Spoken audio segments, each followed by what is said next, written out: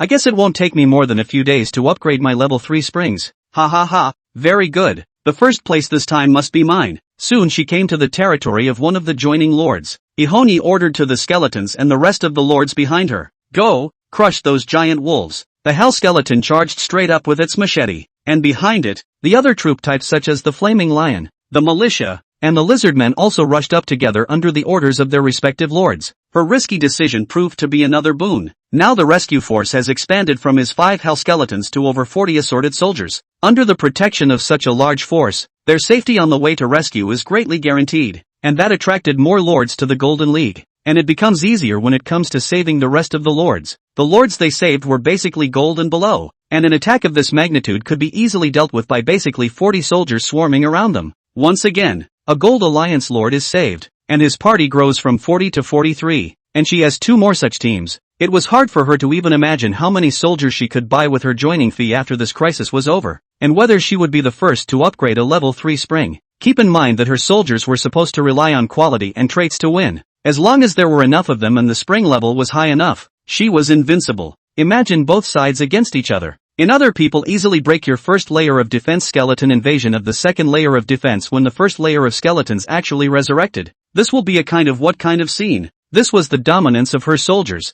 As long as the level of the spring was high enough, she could infinitely shorten the time it took for the skeletons to reorganize. As long as there were enough soldiers, she could dominate the entire otherworld. Ihongi's fighting spirit was high, and she had even seen the growth of the Golden Alliance, and had already seen the scene where she stood at the peak and waved her hand in 100,000 skeleton soldiers knelt down in unison. Lord Ally. The next one is a distress call from a king-ranked lord 10 kilometers away from us. The person beside her helped Chi Hongyi organize the various distress messages from the people of her alliance. The corners of Chi Hongyi's mouth curled up between her brows and her eyes as a 3/4 valor burst out like a sharp sword. There were already king-rank powerhouses who had begun to join their alliances, which was a good start. You know, the only king rank in his Golden Alliance before this was the one she pulled to fill the scene, but also died. And now, the hallowed king rank powerhouse was also going to ask him for help and become part of his alliance. This was the beginning, but definitely not the end. In the future, her alliance would not only have more king ranks, but even saint ranks. The Golden Alliance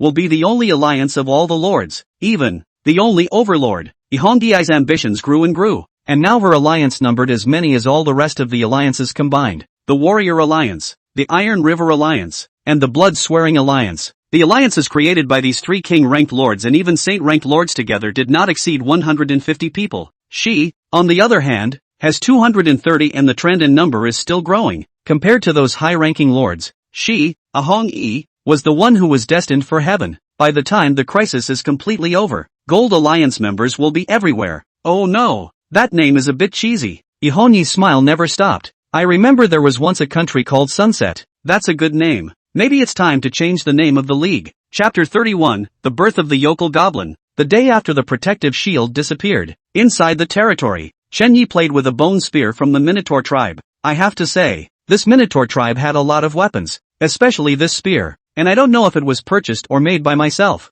Well, however it came about, it's all yours now anyway. After the total annihilation of the Minotaur horde, his goblins now had a machete and a shield in hand, and their combat power had greatly increased. Not only that, but there were even quite a few extra weapons, especially the spear in his hand nowadays, though none of his kobolds could use it for the time being due to their height. Although he couldn't use it, Chenyi didn't choose to sell it, because just because this batch of kobolds can't be used doesn't mean the next batch of kobolds can't be used. After taking down the Minotaur horde, he lost almost 40 units of his force, and he was left with just over 60 kobolds. A large part of this was due to that leader-in-chief Minotaur. However, how strong the opponent was then how strong his next batch of kobolds would be. No, stronger. What kind of monsters can you actually breed by fusing the genes of a werewolf, a pigman, and a golem kobold? Chenyi had already vaguely begun to look forward to it. When the werewolf goblin and black goat were first bred because of the spring level just fused out the goat horn goblin. Now that the spring has been upgraded to hold 2 copies of genes, it means that the newly born kobold will be fused with all 3 genes of the mother on board. Counting the time should be about right.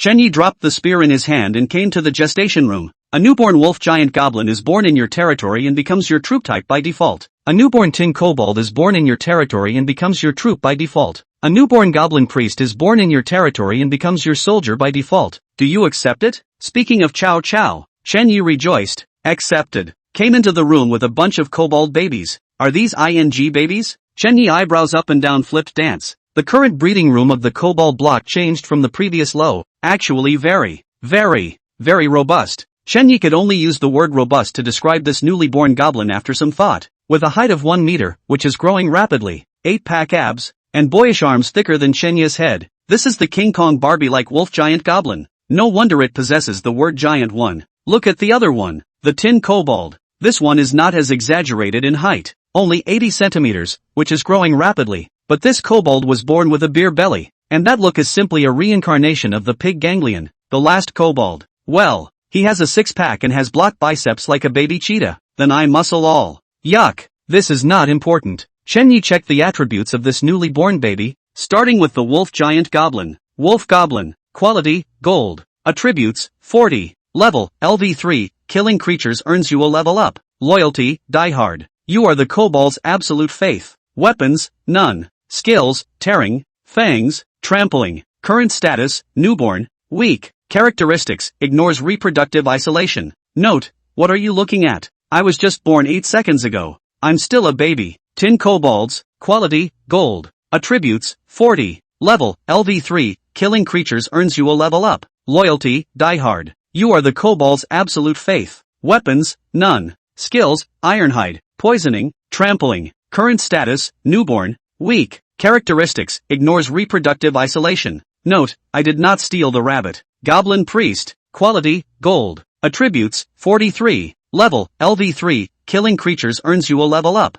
loyalty, diehard, you are the kobold's absolute faith, weapons, none, skills, poison palm, poison milk, trample, current status, newborn, weak, characteristics, ignores reproductive isolation. Note, spells are instinctive and melee is a hobby. Can't a priest know some melee? Know some melee combat? You're all ing melee skills, aren't you? Chen-Yi was powerless to vomit as he looked at the child born from his highest hopes of a goathorn kobold and a minotaur. I don't know if it was the kobold's genes that heard his prayers, or if the minotaur's genes were strong. He wanted his newborn kobolds to get the trample skill, and now well, they all got it, and not only did they all get it, but even the priests turned into melee combatants. No wonder it's all tendon. Chen-Yi inhaled deeply. Sure enough, every fusion was like opening a blind box, thrilling and exciting. The mage army one prayed for was not created. Well, it was kind of created. Melee mages are mages, aren't they? Wolf giant goblins are 3 a litter for a total of 18. Tin goblins are 3 a litter for a total of 18. And goblin priests are 4 a litter for a total of 32. Adding to the 62 goblins from before. 130 goblins. Back to the 100 once again. Chen-Yi looked at the kobolds who had already begun digging a hole in place to bury themselves, and waited until morning when he would receive a group of adult warriors. Although he had managed to return to the 100th Legion, this time the 100th Legion was different from the previous 100th Legion. The base attributes of the newborn kobolds could all be at the gold level. The opening is 40 points of attributes, when slightly upgraded. Afraid of having a group of minotaur leaders? Oh, Chen-Yi imagined the goblins after level 10. By then their strength was comparable to the minotaur leader and minotaur chief. A collective trampling down would be an earthquake-level disaster. Going to clean up the jackals first thing in the morning. Strength has risen. Chen-Yi is very pleased. Is not found a suitable weapon for their own somewhat unattractive. During this time he had been focusing on the trading area, but how could he not find a suitable weapon for himself? Thinking that the rest of the lords had not yet completed their quests. Also, after all, what about total annihilation of a tribe? I don't fight too easily either. Chen-Yi didn't want to keep waiting either. He still had a lot of things to do. Wiping out the jackals to establish channels of commerce, building a beautiful territory, establishing a moat and looking for a more powerful creature string species. These are all the tasks above his 5-week planner, not yet completed. Chen-Yi was too lazy to continuously observe the trading area and simply hung his weapon 1000 energy stones directly in the trading area and made a note that he wanted to exchange for a weapon that could accelerate or spirit power. Well, that's it. Chen-Yi also did not know what weapons could increase speed, but it was good that he could use it himself, and then see if it was specific. Anyway, by the time the lords had completed their quests he would have something to pick from. Chen-Yi lightly closed the interface. Some of the lords who were always in the trading area were struck by a hammer as if by lightning. What the? There are weapons that add attributes? Artifacts? Ah, come on, friend me. For a while, Chen-Yi's private messages were crowded, but he himself was lying in bed remembering the beauty of the morning. Forget it, don't think about it, go to sleep. Chapter 32, The Strongest Allies and the Strongest Lords. Someone save the children. Where's the Golden League? Why don't they come yet? Inside the territory, a lord of the lizardman troop type was looking sadly at a group of wandering kobolds outside the wall, and he didn't rush out to attack. One of them was because his territory had been made solid by himself, first with wooden walls, and then with stone reinforcements, and finally on top of the stones he had drizzled water to condense into ice at low temperatures. These 3 layers of defense inside and outside allowed him to avoid being attacked by the kobolds, but the mission was to wipe out the enemy, and it wasn't an option for him to hide like this. So, he asked for help from the recently very strong Golden Alliance. But although the Golden Alliance is powerful whether it is the forest, grassland, or desert Gobi, there are lords members, but more lords asking for help. The number of lords begging for help was so great that it would take a while for even the Golden Alliance to save itself. Besides, with this dangerous grassland of his, it was still a matter of whether or not the Golden Alliance could make it over. Forget it, let's just go to the trading area and look for any lords selling weapons. Emosia opened the trading area and tried to complete the quest himself after getting the weapons. These days he was lucky to accumulate quite a lot of energy stones and they were all used by him to summon soldiers. Nowadays, although the goblins outside possessed the number of 30, his own troopers had also reached 20, so according to reason he was capable of touching or even sparring with the other side. It was just that the group of kobolds were armed, but his lizard men were bare-handed, so he probably wouldn't have many of his soldiers left after a battle. That was what he couldn't accept. If he didn't have many soldiers left, then how would he face the next attack? To minimize his losses, he opened the trade channel, reflected in,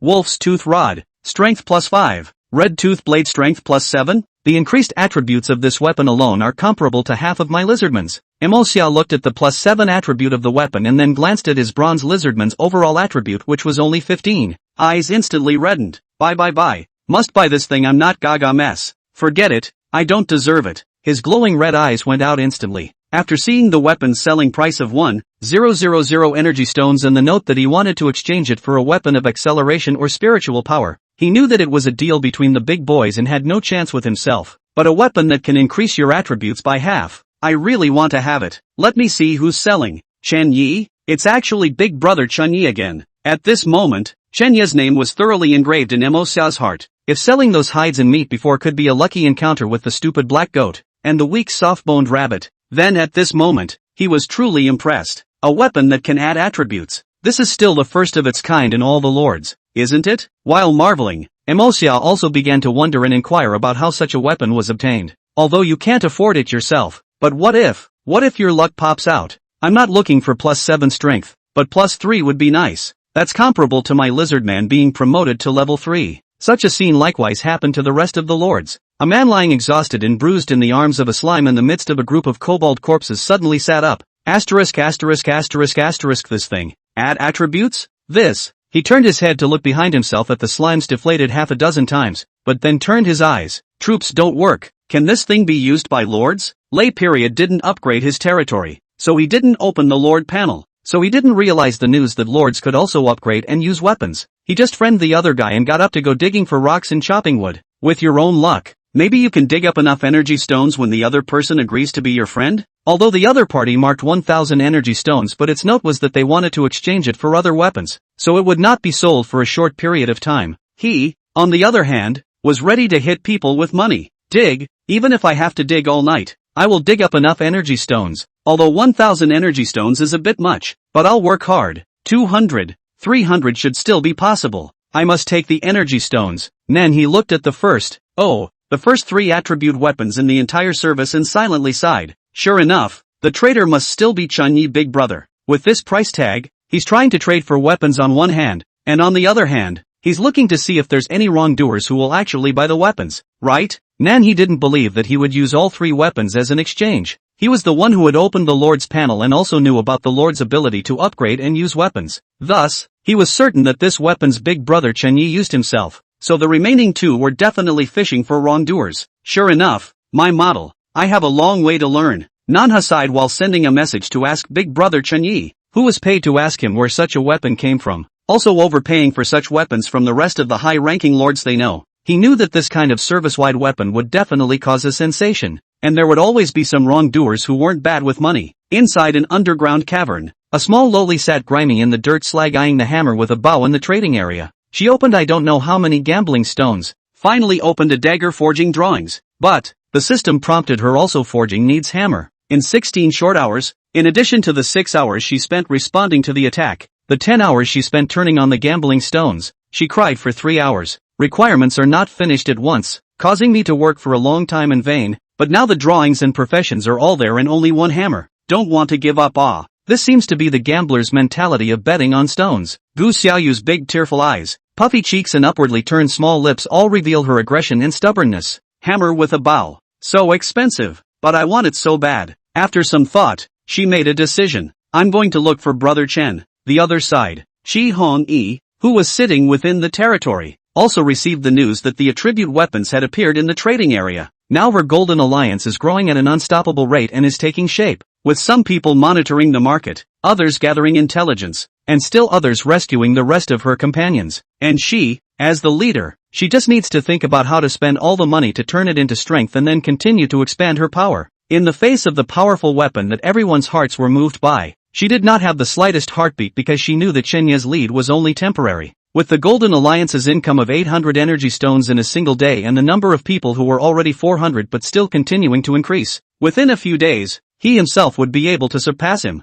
Although the momentum was dependent on everyone's crisis and wouldn't last more than a few days, but in that just a few days would be enough for him to rake in thousands of energy stones. Chen Yi, Union is the strongest. I can get thousands of energy stones in a short period of time. And you, can you do it? Thinking of this, Erika E also graciously sent an invitation to join the alliance to the other party in person. Silence festers, storms brew. In a few hours' time there were already rumors in the chat area that among the 100,000 lords there were two people who were the best of the best, one being the strongest ally, Chi Hongyi, and the other being the strongest lord, Chen Yi. But there is only one strongest, and who is really the strongest? P.S. Please vote family, give the kid a vote. Chapter 33, The Good Guy and the Rich Little Girl. At 2 meters tall, with prominent wolf teeth and a majestic tiger's back. Well, it's worthy of being a wolf giant kobold. 5'8", beer belly, pig's nose, bullhorn no less, pig gorgon. Oh, it's a tin kobold.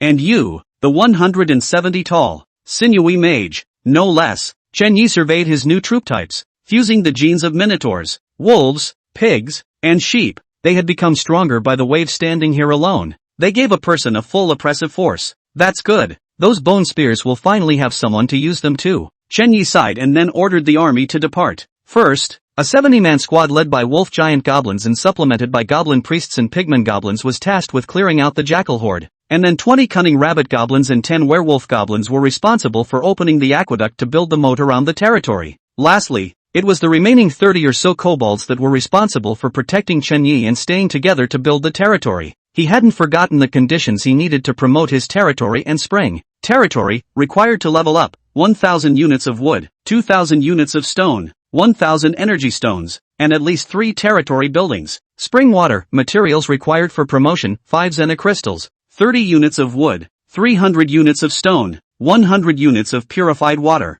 Although the 5 ectoplasmic crystals needed for the spring were a bit hard to come by, he had asked the kobolds to keep an eye out for groups of beasts that infested the neighborhood, and he should have a harvest soon. Right now, if he did so, the 783 energy stones he had plus the merchandise being sold should be able to be exchanged for enough for the 1,000 energy stones he needed to upgrade his territory. Bronze weapons won't sell for 1,000 energy stones for sure, but 200, 300 energy stones should still be available. Therefore, Chen Yi only needed to construct territorial buildings and acquire wood and stone. Territorial buildings. Chen Yi already had the archery tower and the city wall. He was going to build another row of houses, the kind for his own residence. Though he didn't know what identity that Saravisha had misunderstood himself to be, he was happy to play that identity down. From the other party's elaboration that one's unintentional role should be of low status, but was expelled. Well, that is, one still has to be a bit of a pushover. It's not too much to ask for a stone house, is it? Well, it's just a bit of a pain in the ass. Chen Yi took a look at the jungle of trees around himself.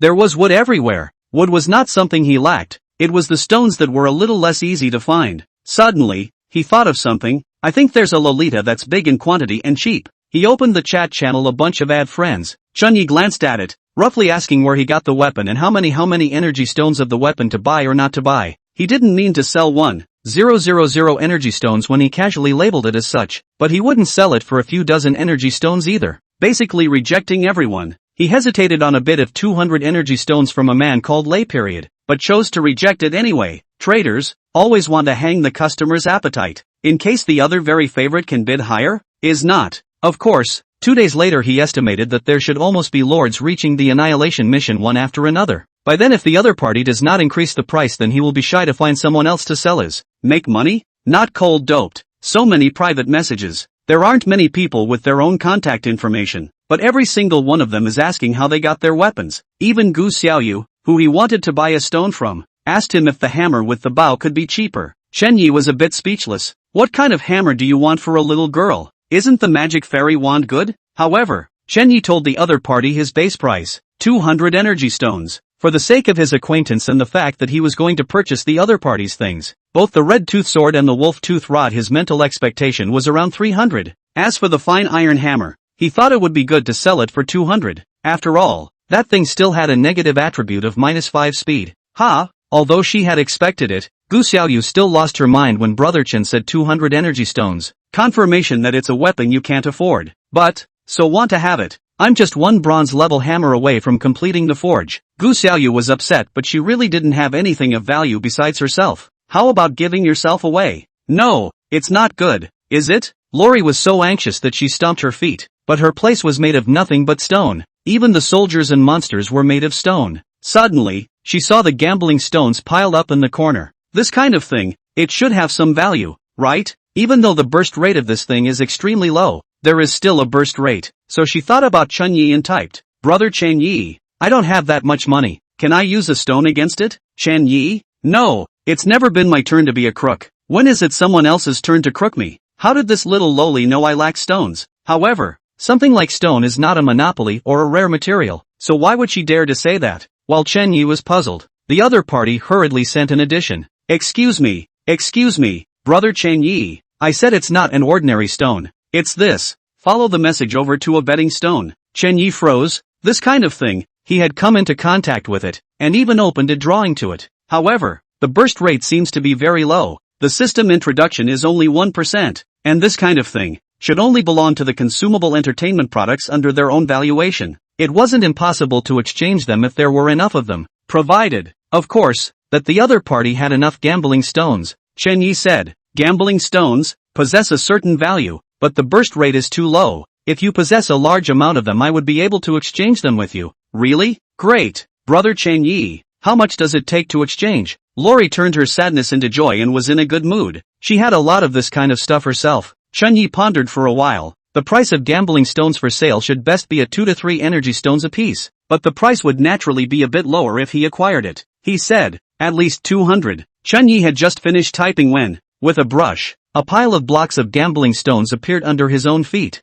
This, little rich girl? Gu Xiaoyu excitedly said, a total of 220. All of it went to Brother Chen Yi. Thank you, Brother Chen Yi, for being willing to trade with me. He JPG. In Gu Xiaoyu's opinion, Chen Yi was a great person. After all, gambling on stones with this kind of garbage popping rate, she opened more than 300 of them, only to come out with a drawing and a skill. It was simply garbage, and even she was afraid that Chen Yi didn't want this kind of thing. And in Chen Yi's opinion, this is pure little rich girl. After the transaction was completed, he expressed his desire to purchase 1,000 units of common stone, and Lori directly dumped it over without saying a word, and said, thank you for Brother Chen Yi's willingness to trade with me just now. This is considered a gift. Chen Yi once again sighed at the little rich girl, and to show his gratitude he passed 10 units of marinated pork to the other party. In his mind it was just a matter of courtesy, while Lori was in tears. Meat? I can't believe it's meat? Gosh, do you know how hard it is to sell rocks? Do you know how much a bite of meat can do to a chronically underfed loli? It's almost undeveloped. Brother Chen Yi is really a great person. 55. Chapter 34, The Growing Golden Alliance. Wolf Giant Goblin kills Jackal. Experience plus 500. Energy Stone plus 1. Pigman Kobold kills Jackal. Experience plus 500. Energy Stone plus 1. Wolf Giant Goblin killed Jackal Chief. Experience plus 2000. Energy Stone plus 300. The Wolf Giant Goblin has upgraded and is currently at level 7. Pigmen, you have acquired a bronze weapon. The Lucky Iron Pickaxe. Lucky Iron Pick. Strength plus 1. Speed plus 1. Luck plus 1. Note, oh ho, that's a nice pickaxe. Looks like the process went unexpectedly well. Chen Yi sensed his damage. There was almost no damage. Under the strong trampling skill, the goblins they had killed half of the jackal horde in a single move. If one trampling is a man-made disaster, then a group trampling is a natural disaster. The jackals love to dig, so most of the tribe's buildings are in caves. Goblins outside the cave. A collective trampling led to the ground dragon turned over. The cave collapsed, many dead and wounded, which has reached the effect that Chen Yi had fantasized about at the beginning. The two armies against each other. One of their own trampled on the ground, shaking the mountains. Gully long life. The enemy troops have died in the gully. Tube kill also Tube berry. They can really be a good person. Build a house. Build a house. Build a big house yourself so that you can free up time to crush the rest of the tribes, the weapons that fall, and the foreign crystals. That's all I need. Well, there's still the next shipment to be prepared for Saravel Shah. So look down. He is still quite busy. Compared to the rest of the lords who only needed to get through the existential crisis, Chen Yi not only had to build houses, archery towers, moats, and kill wild beasts to prepare their goods, and upgrade their territories and other such things. He was simply too busy. The ground shook and the rocks rolled down. What the hell, earthquake? Within a rocky forest, a black lord with a dark body and bright white teeth walked in surprise towards the distant mountains. Soon enough, the Earth Knights, the soldiers he had spread around, launched a report to him. The man nodded playfully. So it was an earthquake in the land of that pack of jackals. That's a lot of noise. This seems like a good opportunity. He immediately reported it to the Golden Alliance. Coordinates 1000 Phenomena Forest. I've detected a huge vibration around me. It seems to possess some heavenly treasure coming out of the world. The news was passed on layer by layer, and soon reached the ears of Chi Hongi. Heavenly treasures? Hongi recalled the news about this world, which seemed to be about heavenly treasures and exotic beasts. She thought for a moment and said to the reporting lord, "Scout around and report back when you get the details. I will send the surrounding lords to help you if needed." Chi Hongi knew that heavenly treasures usually came with a crisis, so she asked the other party to explore first, and if it really was a heavenly treasure, she wouldn't mind fighting for it, though she was thousands of miles away. Her alliance members had spread throughout the allied community. Therefore, she was confident in taking the so-called heavenly treasures, the Forest of 1,000 Specters. If memory serves, there seems to be 10 alliance lords there, 2 of which are adjacent to this Earth Knight Lord. It's 2, but one of them is Chinma, who's still on a mission, and that only leaves 1 lord besides Owen. Somewhat less,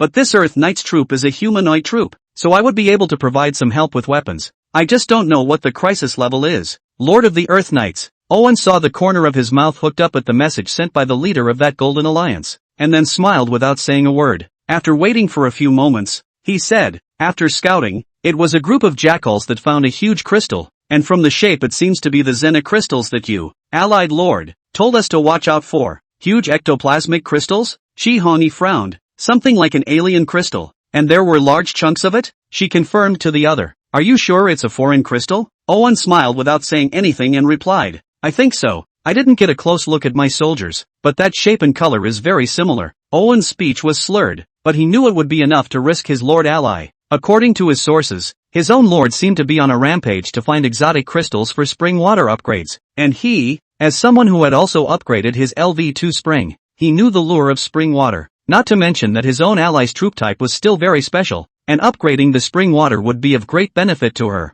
Thus, his own news of a suspected large amount of foreign crystals bursting out at this time was definitely enough to make the other party take a risk. Ihongi would be skeptical. She needed the foreign crystals badly, but she also felt that what this Owen said seemed unreal. So she asked one of the other lords around Owen if he felt anything different. The lords were first uncertain. Then they separately stated that they had just felt a slight earth tremor. This also matched Owen's violent vibrations. Only the two were at different distances, so they felt the vibrations differently. She asked Owen about the strength of the pack of jackals. Owen replies, 40 jackals with pickaxe weapons, 40 jackals with weapons. This reply was just right. The other party knew that it would be very tough for one of their gold lords to eat alone, and would definitely send the rest of their lords over. When the time comes, it is the time to cast your own spell. Owen's little plan was bright, and Ihongi's side made the decision he guessed after hearing it. Send one of its nearby lords to join it in crusading against the jackals. And what is gained, if it can be divided, is 1 share for the 2 lords and 1 share for the allies. If you can't share, then prioritize the allies, and the 2 lords can be rewarded with a significant amount of energy stones. It was all as Owen had guessed, except, what he hadn't expected was that Ihongi had also provided 10 sets of armor to her own soldiers in order to reduce the casualties of the 2. Oh,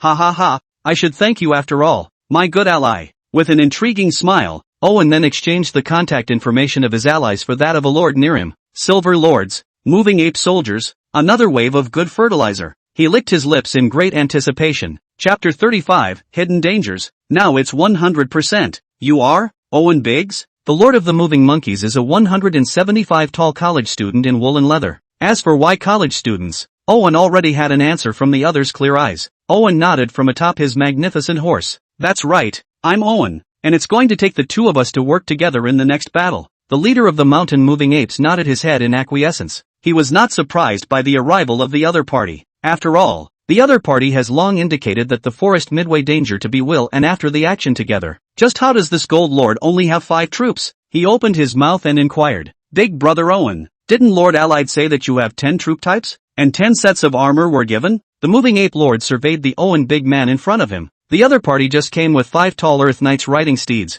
and there was little armor on these knights. Owen laughed nervously. Stayed behind in the territory. The armor Lord Allied said my earth knight is too big to wear. Owen added. I've already discussed this with the ally. This time you'll be the main force and I'll be the auxiliary. When the time comes, if it's really an alien crystal, I'll only take 2/10 of the crystals. The moving ape lord frowned. This was not the same as what was discussed. Without the gold lord's hold, his silver soldiers alone were no match for that group of jackals. Owen seemed to see the other party's concern and continued. Don't worry, I've already scouted there. There are only 40 jackals, of which there are only 3 high-ranked ones, and even less mini-bosses. I'll hold off the high-ranking ones. Just come help me after you've taken care of the rest. So, the mountain-moving ape lord was somewhat relieved. If that was the case, then he was still confident. After all, his mountain-moving ape was a powerful one. As long as there were no high-ranked jackals, his mountain-moving ape could almost manage to kill normal jackals with ease. Although the mission had been changed, it didn't seem impossible to complete, and it was nice to be rewarded with an extra portion of energy stones for yourself. Let's go then. The moving monkey lord chose to leave his 3 moving monkeys in the territory and then set off with his 20 troops. While normal orcs and beasts wouldn't attack a house with nothing and a strange-looking spring, he still had to pay a little attention. Owen narrowed his eyes at the other man's choice and didn't say anything. Owen, big man, let's go. The moving ape lord sat on top of his own moving ape and extended an invitation to the former. The mountain moving ape was huge, 3 meters in size, and could easily lift itself up. Owen nodded. Yeah, let's go. The two of them rushed along at a fast pace, and under the gallop of the steed and the mountain-moving ape, the surrounding scenery quickly receded, and just after the two had left, the 15 Earth Knights hidden around the moving ape territory tugged on their reins and looked at the moving ape territory not far away with fierce eyes. Tada! Tada! Tada! This is the horn of the army and horses stepping and storing up their strength for the charge after the horses have been straightened out. The 15 Earth Knights wore bright silver armor and held 8-foot lances. The army horses on their hips exhaled white gas in their nostrils. As an ally, how could the armor that Chi Hong Yi had mobilized the rest of the Lord's equipment to lend to Owen be ill-fitting?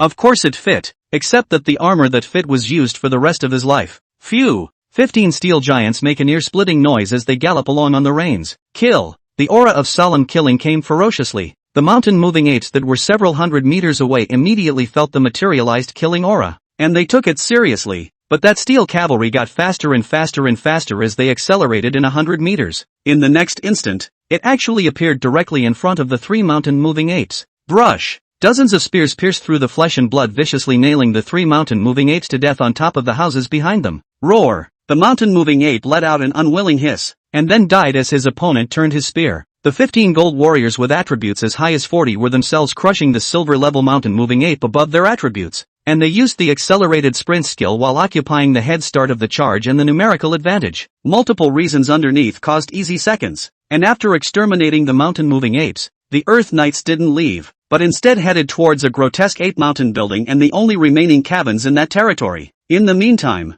in the middle of running, the mountain-moving ape lord stopped violently, then looked behind him incredulously. Your territory has been attacked by the rest of the lords. Please launch a counterattack as soon as possible. Your territory has been attacked and you have lost a mountain-moving giant ape. Your territory has been attacked and you have lost a mountain-moving giant ape. Your territory has been attacked and you have lost a mountain-moving giant ape. This urgent beep sounded almost simultaneously. Moving mountain ape lord's eyes instantly filled with blood, fiercely looked back. He didn't even have time to explain the situation to Owen before he hurriedly turned around and headed for his territory. It's not far to go. It's not too late. It's not too late. We'll make it. The leader of the mountain-moving apes was panting like a cow. His head was in chaos. How come? Shouldn't everyone be busy getting through their crisis? Shouldn't they all be busy recuperating? Why is someone attacking my territory? Or the 3 mountain-moving apes that instantly killed me exactly what high-ranking lord is eyeing me? And what good would that do him? Why would a high lord attack me? Your territory has been occupied. Your spring is under attack and is currently 38% destroyed. Asterisk asterisk asterisk asterisk. The mountain-moving ape lord cursed angrily while frantically rushing back. To be able to destroy one's own territory so quickly, the other party was definitely a high-ranked lord, and even if they went back they wouldn't necessarily be able to beat it. However, the spring and the territory were the money he needed to survive in this world, and if this was gone, then it was basically a declaration of his own death. Owen noticed the other party's difference, hurriedly spurred his horse to catch up and asked after him, "Brother, what's wrong? What's so urgent?" That mountain-moving ape lord turned back angrily, then suddenly surprised. Yes, he had alliance members by his side. As long as he was with Big Brother Owen, he could definitely get his territory back. He said excitedly, "Big Brother, my territory was attacked by some people, and they are now raiding my springs. Please help me." Owen inquired with mild curiosity, "Attacking your spring?" The leader of the mountain-moving apes continued to rush back in an anxious manner while answering Owen's question. "Yeah, it's already captured my territory. Currently the springs are only 40% short of being destroyed by the other side as well. Owen, big man, you must help me. Don't your cavalry run fast. You." Poof. The leader of the mountain-moving apes spat out a mouthful of blood between his words and looked down to see a lance stuck in his chest at some point. Turning back with the last of his staggering strength, he only saw Owen grinning and inquiring, "Is it 100% now? Your spring has been destroyed. Your territory is occupied. Defeated Lord. You have lost the trade channel. You have lost the general chat channel. Your current troop loyalty has been reduced to 50%. And you." The cold beeping silence echoed in the pitch blackness. Chapter 36, Why don't you have a bronze weapon? The Jackal's powerful moving ape lord is dead? Ihoni looked at the report sent by Owen with a grave expression. "Yes, that jackal actually hit a leader and a chief. I fought with Lord Moving Ape to kill in blood, and I also escaped at the last moment when the Earth Knights fought to the death to protect their lord." Owen pretended to be very aggrieved. Look in the language is all the more sad. "You lost all 10 of your troops?" Ihondiai's brows furrowed together. A tribe with a tribal chief and a tribal leader and a tribe without a tribal chief and a tribal leader were two different concepts. She had struck down a territory with a tribal chieftain and leader only yesterday, so she naturally knew the dangers. Her own 30 hell skeletons had actually died, 25 of them, and if the skeletons didn't possess the indestructible trait, she would probably be heartbroken, knowing that most of the money the League made was now spent on recruitment, and that they themselves used a lot of it, but it was a minority. The foundation was still important. "Alright, you guys had this loss because of you, but you also paid a small price. Make up for your 50 energy stones." Ihoni rubbed her brow in reply to the other. This defeat could be more than just the loss of an alliance lord. There was also the compensation for his own 10 sets of equipment, and the compensation for the opponent's 50 energy stones, which added up to almost 130 plus energy stones. This makes up for it. The energy stones one has stored can be somewhat insufficient for upgrading the springs. Fortunately, it's a good thing we just exterminated a werewolf horde a while ago. Ihongi sighed in the midst of her misfortune. But this wolf claw that she originally wanted to use herself could only be sold. But this is good, letting everyone know that bronze weapons are not exclusive to Chunyi. The Golden Alliance, can do the same. Thinking like this, Chihonyi didn't seem to be that distressed anymore. As long as she surpassed Chunyi to make her alliance's prestige even higher, then anything would be worth it. She put a price tag of 300 energy stones on the bronze wolf claws and subsequently publicized it on the general channel. She was sure that her fair price would satisfy everyone. Unlike the crooked merchant who didn't care about his reputation.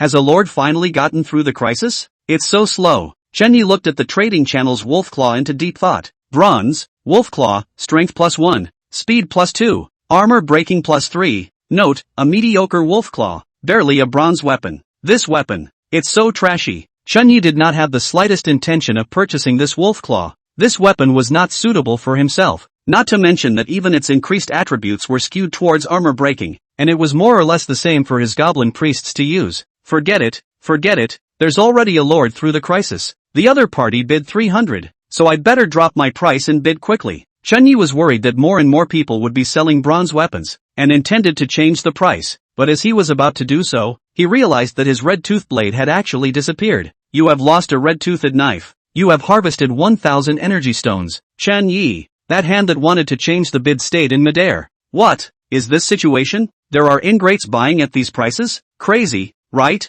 Chenyi checked the name of the purchaser, and it was none other than that lay stage that he had previously rejected. Is this man so much gold? At the moment, there were only 2 bronze weapons left in the chat area, a wolf claw and a wolfsbane. Just as Chunyi was preparing to strike up a good relationship with this unjust, honored guest called lay period, someone in the chat area frantically at Chunyi. Chenyi, bronze weapons we have in the Golden Alliance as well. Your dictatorship is over and the bronze weapons after that will only be lower in price. As the vice alliance leader of the Golden Alliance, there were some things that were not suitable for Ihoni to speak about, so he took the initiative to assume the role of the black face. Chenyi, what the hell is dictatorship? I've never thought of dictatorship, something that everyone will have once they get through the crisis of Atlan's will, right? Chen Mo continued. According to my Golden Alliance's information, as long as you kill the Orc Horde Chief you will drop bronze weapons. When everyone upgrades their territories they will unlock their personal panels, and at that time bronze weapons can be used for themselves. Chen Mo said a lot in the chat area, even sharing a lot of information only known to high-ranking lords, thus reaping another wave of people joining him. The Golden Alliance can be such a good guy, so that's how bronze weapons are obtained. Big Brother Chunyi is still a big brother after all, so it turns out that he has killed an entire tribe of orcs long ago. I heard that this crisis was arranged based on strength, and Big Brother Chenya's place went straight to an entire orc tribe. Does that prove that Big Brother Chenya's soldiers are very powerful? Upstairs, do we even need proof of this stuff? Hasn't this been a consensus for a long time? Also, hey, pity a little bronze like me. I only got through the crisis this morning. Total annihilation can't be an easy job. My troopers have suffered heavy losses. Che, you think you're Big Brother Chenyi? Rookie. Chen Mo saw that the momentum actually couldn't stop the discussion towards Chen Yi, and hurriedly spoke again. Don't be anxious. Next our Gold Alliance's Lord Alliance will be selling bronze weapons to everyone one after another, so everyone can look forward to it. Of course, each bronze weapon will not sell for more than 1,000 energy stones, except if there are special weapons. This comment immediately caused a furor. Being able to kill a tribal chief by fluke doesn't carry the same gold as killing one after another. Ordinary lords, not to mention killing one chief after another, had paid a terrible price even to get through this crisis, and they simply couldn't slow down without 10 days and half a month. Just like Big Brother Chen Yi, the weapons were 3 in one shot, which was surely a reflection of strength. And this Golden Alliance, which had been very hot lately, the crowd had thought it was a fluke, but now it seemed that they also possessed the strength to kill an entire tribe in a row. What kind of soldier is your Golden Alliance's ally? I've gotten through all my crises without needing help. Can you reduce the cost of joining the alliance a bit? Does the Gold Alliance sell bronze weapons with inside members and inside prices? Golden Alliance. Chen Mo's words had successfully led the conversation to the Golden Alliance, which satisfied him. The crisis in Atlanta is gradually passing for everyone, and now only a few are not through the crisis, and the heat and revenues of their Golden League have dropped a bit must be pulled up in order to do so. They all believed that the Golden Alliance would become the most numerous and strongest, and compared to the Golden Alliance that everyone was discussing, Chun Yi was struggling with a problem. There are many people in the chat just now who say they have survived the crisis. But, why are there no bronze weapons for sale? Even if the different levels of crisis are based on the strength of the Lord. But, he is only silver. His silver troopers have access to bronze weapons, so why don't the rest of them? Puzzled, Chun Yi decided to ask directly. After all, the number of bronze weapons could affect his sales and price. So he picked out a silver lord who had just said he had survived his crisis and asked, why don't you have a bronze weapon when you have survived your crisis? Silver Lords, Chapter 37, Big Brother's Higher Versailles. Is this Versailles? It's right, it must be right. 5555. Thanks for taking time out of your busy schedule to taunt me. Chen Yi Big Brother. That silver lord who was named choked up at one point. How come you didn't have a bronze weapon when you passed the crisis in Atlan? Look at it. Is this speaking like a human being? You think everyone is as holy as you are, a sub-god soldier type. Chun Yi took a deep breath. I don't have a Versailles. I'm asking if you've really gotten through your crisis? Isn't the Atlan crisis about total annihilation? That silver lord lost it while replying. Yes, Big Brother. I'm losing all my troops and wiping out the enemy. Chun Yi thought for a moment and said, is your so-called total annihilation the total annihilation of the incoming enemy? The silver lord's eyebrow raised and lowered as he replied. Isn't it? Isn't that total annihilation? Unbeknownst to me, Chen Yi pursued with his words. You didn't chase him to his tribe to drive them to extinction? Silver Lord, do I need to drive all the way to the end? This question has made the Silver Lord unsure of himself. Am I considered to have completed the task or is there no unfinished business? One of the eaters spoke up. So Biggie, you killed someone's house after you wiped out the enemy and then sent them on a whole tribe reunion? Someone suddenly exclaimed. Asterisk. I see. That's where the big guy's bronze weapon came from, right? Asterisk. Awesome. So this is what counts as total annihilation in the eyes of the big boys. Well, I'll give Chen Yi Big Brother 4 points for this wave of pretending to be B, and send the rest of the 96 points in 666. I have never known the big man. Yet why does the big man take me Versailles? My Dao heart is damaged. Are there any beautiful lords to hug? I beg for comfort. Gee, I'll hug. Asterisk off. You dead homo. As Chen Yi was puzzled, Chen Mo sent Chun Yi a friend request and labeled Atlan's crisis situation. Chun Yi clicked agree, and the other party immediately sent a document containing various crises encountered by various lords. And finally, Based on the strength of the projections and deductive summaries, the total annihilation of the incoming enemy was considered total annihilation. Chen Yi nodded in sudden realization and thanked the other party. It's also true that not every lord seems to be as rich as I am, and everyone's troop levels don't seem to have broken 100 yet. So if it's really a matter of wiping out the opposing horde, it seems to be a matter of exterminating 98% of the lords. It dawned on the obtuse party. He then exited the chat channel and silently adjusted his wolfsbane upwards by 100 energy stones. It turns out that bronze weapons are still rare, and it turns out that most people don't have the ability to get them. In that case, mustn't he, a crooked businessman, be allowed to operate a wave? Chen Mo was relieved to see Chen Yi finally leave the chat channel and continued his recruitment. There was no way. Chen Yi's strength was too terrifying. From the beginning until now, although the other party didn't intentionally show off, the other party looked at the items sold by the other party. This person had been ahead of all the lords. A casual comment from such a person can cause a dramatic discussion in the general chat, greatly affecting their recruitment. It's fortunate that Chen Yi kept a low profile, or else this heat wouldn't belong to our Golden Alliance. Chen Mo couldn't help but sigh in his heart. In his eyes, although Chen Yi didn't go against the Golden Alliance, his very existence was a great danger. Of course, there was no way he could be so brainwashed as to provoke a superpower for no reason. Not to mention that this powerhouse was not far away from himself. When the Frost Dragon attacked, the two of them were only a minute or two apart, and the distance shouldn't be more than 20 kilometers. However, while not going to mess with the other side is extremely hot, and that's something that should be suppressed. Heat is something that has to belong to him, the Golden League, for it to work. Chen Mo pondered for a while and finally decided that he would suppress the other party from the weapons, thus grabbing the heat. From Chen Yi's narration, he should have misunderstood the meaning of total annihilation in the first place, leading to the total annihilation of the entire opposing tribe. And judging from the subsequent 3 weapons for sale, Chen Yi should have exterminated at least 2 tribes in a row. 3 weapons were obtained after destroying 2 tribes, and after 2 days of silence, it seems that the soldiers were severely damaged. Chen Mo made some analysis and thought he had analyzed the beginning and end of the matter. It was also true that even if Chen Yi was as strong as he was, he would still need to take a break after destroying 2 tribes in a row. They, then, would just be able to overpower Chen Yi from the weapons aspect at this time. You rest. We don't need to rest. Chen Mo secretly decided in his mind to report back to Qi Hongyi and prepare to gather the entire alliance forces to start hunting the tribal forces around the region. They might not be a match for the horde-level forces with 1 or 2 lords, but a region, a collection of lords from 2 regions, could definitely break through the orc horde. When the time comes, both selling in the trading channel and selling within the alliance will cause a huge wave of heat. He reported his thoughts and quickly gained Ihani's approval. Originally Ihani was going to wait until her soldiers recovered before going hunting. However, now that Chen Yi was in full swing, it wasn't impossible to want to overpower the other side for the entire alliance to go out. By the way, since you've decided to take on the horde, why don't you take care of one of the jackal horde on your side first? Qi Hongyi told Chen Mo about Owen and the moving ape lords as if she had remembered something. Chen Mo expressed his regret after hearing this. I was there to save the lord of another alliance that was asking for help. If not, plus I could have definitely taken down that group of jackals. Ihoni smiled and nodded. Of course I know. I wouldn't have let Owen lead the team if you weren't in the middle of a mission. Don't worry, I'll lead the team this time. There's absolutely no problem, Chen Mo assured. Ihoni was pleased. Take that lord you saved and Lord Owen with you, both members of your own alliance.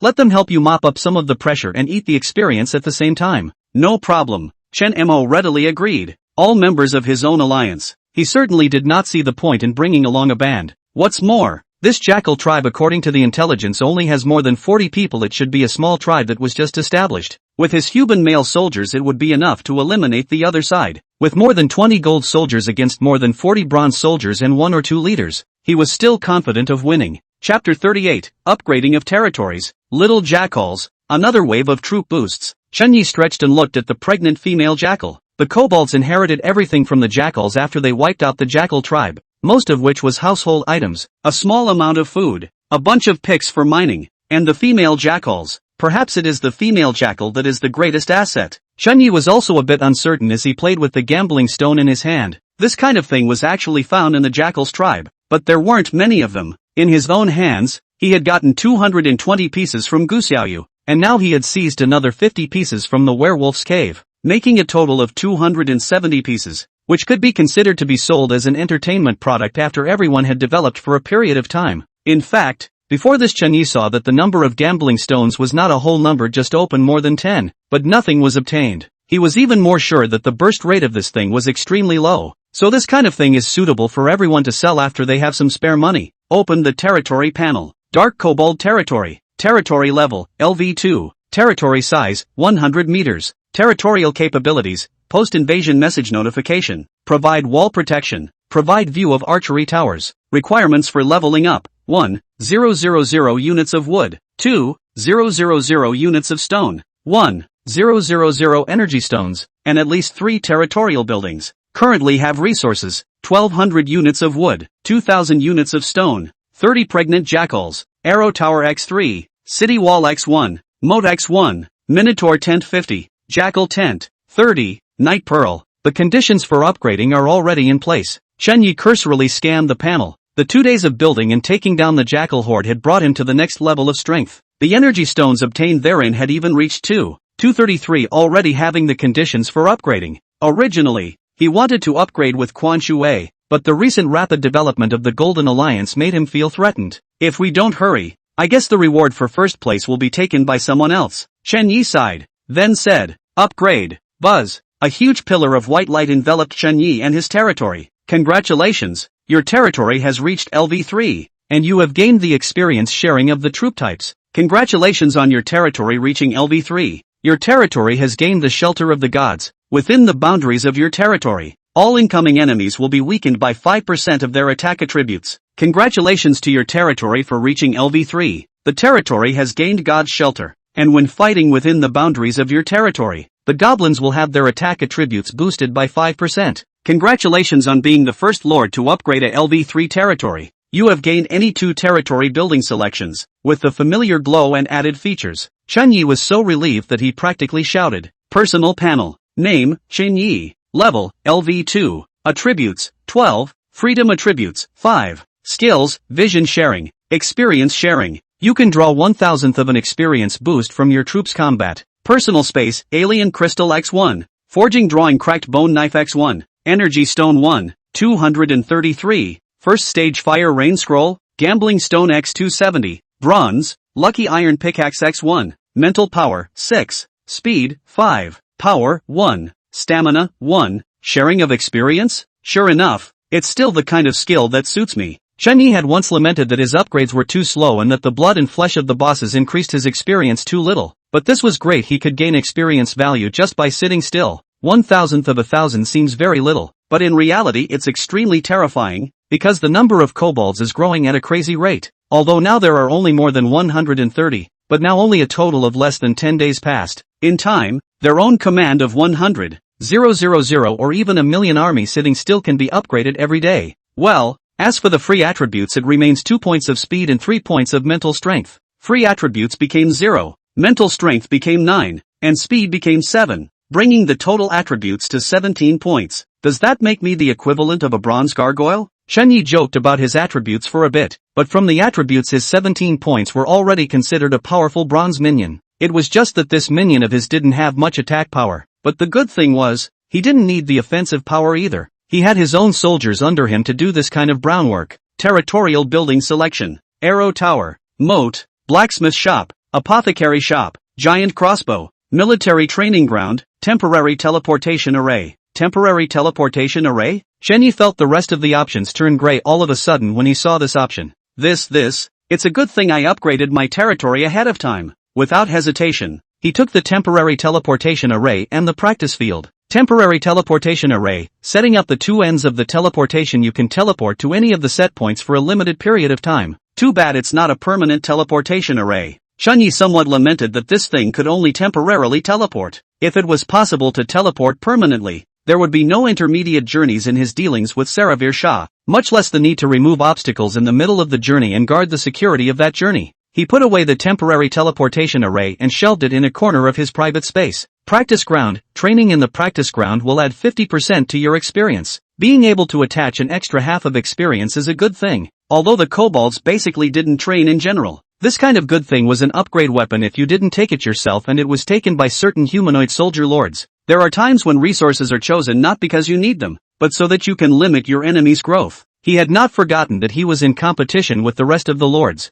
choosing the 2 most valuable things in the resources. Chen Yi was in a good mood. Practicing or not practicing or whatever was not important. The most important thing for his goblins was to build babies, go, capture nearby creatures and complete the hunting and breeding quests. Chen Yi ordered to the kobolds at his feet. Suddenly, the system's beep sounded. You lost a werewolf kobold. You have lost a cunning rabbit kobold. You have lost a cunning rabbit kobold. Come back. Chen Yi hurriedly recalled the goblins that were preparing to go out. He tried to connect to the kobolds guarding the Silk Road through vision sharing, but the periphery of his own territory was connected normally, the Minotaur territory was connected normally, and the Jackal territory was not connected. Seek death. Chen Yi raised an angry eyebrow. Sure enough, it was the soldiers he had deployed on the Silk Road that had suffered losses. You haven't even finished building your own Silk Road yet and someone is actually coming to sabotage it? P.S. Please, please, please, please. Chapter 39, The Wind and Water Turn. How come no energy stones were dropped? Owen looked quizzically at the werewolf goblin after his Earth Knight's kill. This kind of kobold was strange looking, but it should belong to the wild monsters, right? Why didn't it drop any energy stones after killing it? Maybe it's some lord's troop?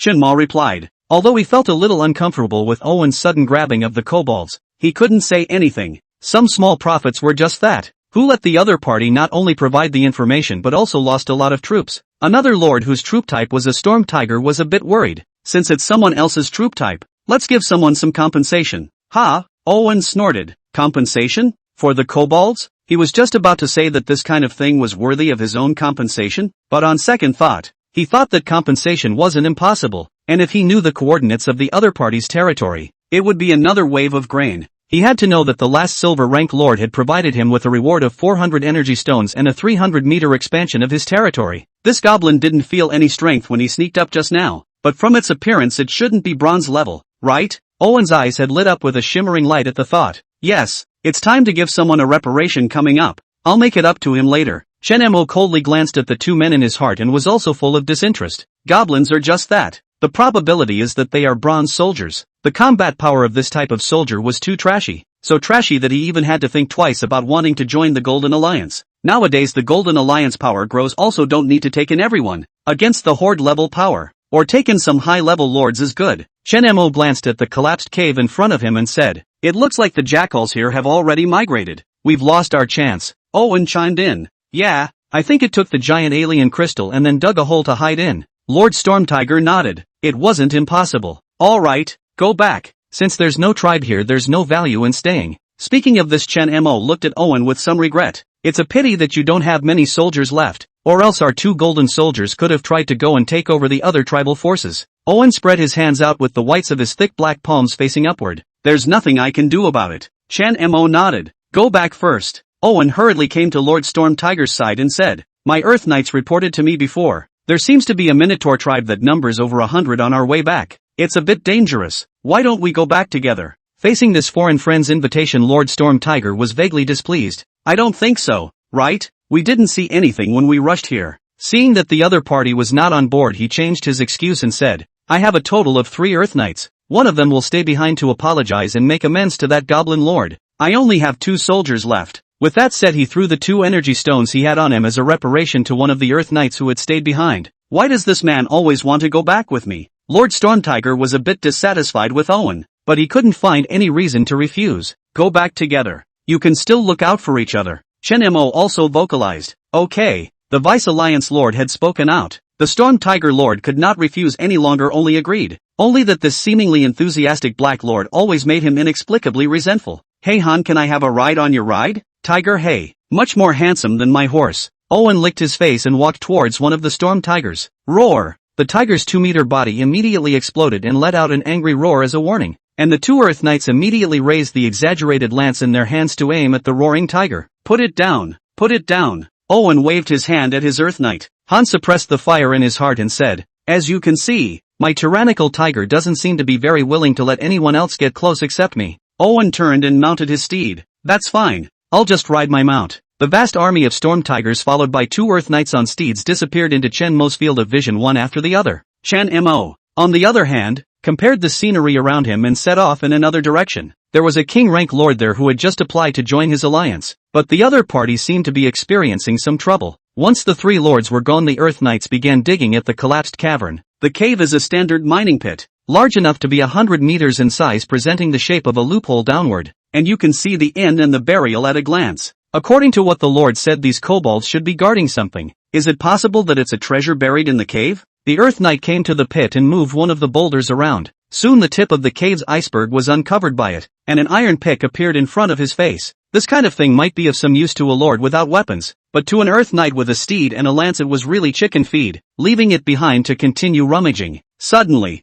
a strong sense of crisis caused the Earth Knight to subconsciously roll, touch, only to see a skinny and compact kobold appeared right in his evasive route and blasted him with a palm. The soft power swept over him, and a green palm mark actually appeared quickly in the place where he was hit. Toxic? The Earth Knight hurriedly dodged his opponent's next tactic. This kobold seemed to be a bit weird. Hadn't heard of that kobold being able to use toxins yet. Between breaths, the two exchanged dozens of moves. It made the Earth Knight sigh in disbelief. This guy in front of him, both his height and his hands were too strong to be true. It was simply unlike what a kobold could have. Phew! The Earth Knight turned with a twist, cupping his 8-foot spear in his hand, then looked warily at the handsome-to-muscle kobold. Poisoned milk. The kobold raised his hand and a green light enveloped the Earth Knight in front of him. -1-1-1-1. The Earth Knight immediately pulled away. The opponent actually had a skill that continuously dropped blood. Was this creature really a kobold? He looked at the humanoid creature in front of him incredulously. Although he was a charging knight in horse combat, he was also quite strong in ground combat.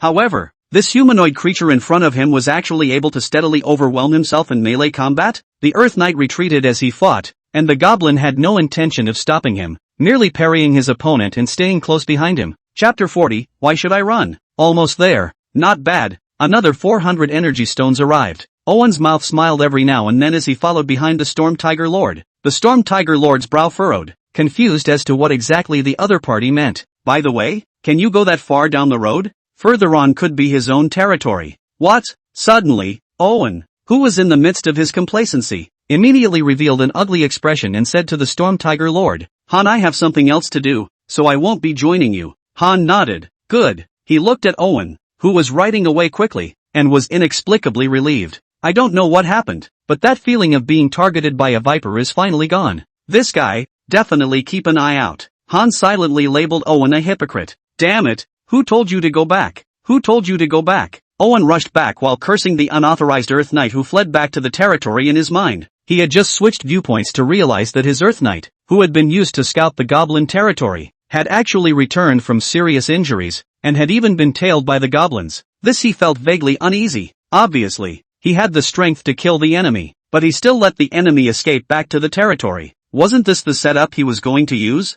That the Lord of the Kobolds actually wanted to know the location of his territory? What does he mean? Is a mere kobold going to learn me to fight on the other side's territory? Owen was just about to say that it wasn't possible, but then he thought about it. What if the other party knew about the sweetness of getting energy stones for killing lords like he did? Ordinary people who fought and killed wild monsters for days would not necessarily earn 100 energy stones, while killing lords, even the lowest level bronze lords, could easily get 200 energy stones. It is clear at a glance which is higher or lower, which one gains more and which one pays less. Damn, no wonder that guy's kobolds look strange. Maybe it's the result of exterminating another lord's territory. A few moments later, Owen finally rushed back to his territory, which, fortunately, had not yet been attacked. First he had his soldiers put on their armor and prepare for battle, and then he came to fistfight the Earth Knight that had fled back. Go to hell. Go to hell. Why don't you go to hell? Who told you to come back privately to expose the location of the territory? The Earth Knight, who was covered in wounds, outwardly endured the anger from his lord in silence, getting up after kicking down again and again and continued to kneel on one knee. But in reality, he was lost in his mind.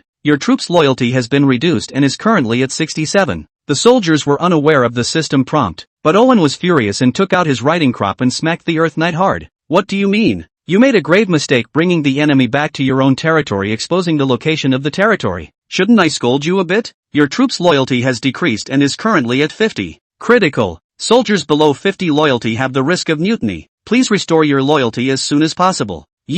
Owen was prompted again to raise the whip in his hand angrily to lash down, but after noticing the stares of the rest of the soldiers around him, he lowered it again. He knew that if he really lashed this whip down, perhaps the one whose loyalty had been reduced would not just be this one Earth Knight in front of him. Inhaling deeply and exhaling stoutly, he had to press his anger into his chest. Owen threw his face and said, "Don't say I won't give you the chance to redeem your achievements. In a while, if the other side really wants to invade the territory, you'll be the vanguard. Yes, lead the way." That Earth Knight gritted his teeth. The surrounding knights also continued their own work at hand at this scene. At the same time, A group of strange kobolds covered in a green tone with mainly black lines were speedily approaching Owen's territory. Your territory has been invaded by an enemy lord. Please prepare for battle. Sure enough, it's coming? Owen was inexplicably nervous in his heart when he heard the system beep. His territory was large enough to be 1 kilometer after devouring a few lords. His territory expanded to more than 2 kilometers. You can't see anyone, but you can tell if there is an enemy attack through the system. Earth Riders, stand by. At its command, the Earth Knights took the initiative to attack, their horses' hooves running out wolf smoke in place. The charging knights ready to launch an attack at all times. His troop type was the Earth Knight Cavalry. This kind of battle power could only realize its true strength after enough charging. So he decided to take the initiative. But why is it vaguely disturbing? Why? The opponent is just a bunch of kobolds. Even if there are the occasional few powerful ones, so what? It's still kobolds. Apprehension grew in Owen's mind. Damn it, why? Why is my sixth sense telling me to let me escape? My troop type is a golden troop type. I have a full 30 soldiers. I should be the best of the lords. Why should I run away? Fark. Owen punched the air angrily in exasperation, not understanding why his sixth sense told him to run, and run without leaving any stone unturned. He was very reluctant, but his sixth sense was never wrong. Just like his decision to attack the rest of the lords at first also came from his sixth sense. 10 of you, pull back and flank with me, Owen said to the 10 heavily armored cavalrymen dressed in wherever Ahoni had tricked them. Yes, the Earth Knights were very loyal, and when the Lord proposed a battle plan, they did not hesitate for a second before withdrawing 10 of their men to follow the Lord and flank him. Once the lords had left and the kobolds were no more than 400 meters from the territory, the Earth Knights began to charge with Owen's remote maneuvering. 20 Earth Knights with spears in hand burst out quickly and neatly like a sword that had left the string. They are like a siege crossbow arrows fired in rows in the midst of 10,000 enemies. Nothing can stop their pace. Even after running through the enemy's body, they still won't stop. They will fight. They will weave back and forth through the enemy. They are absolutely invincible swords. Yes, I have such great strength, but what am I afraid of? Owen still didn't understand why his sixth sense told him to run.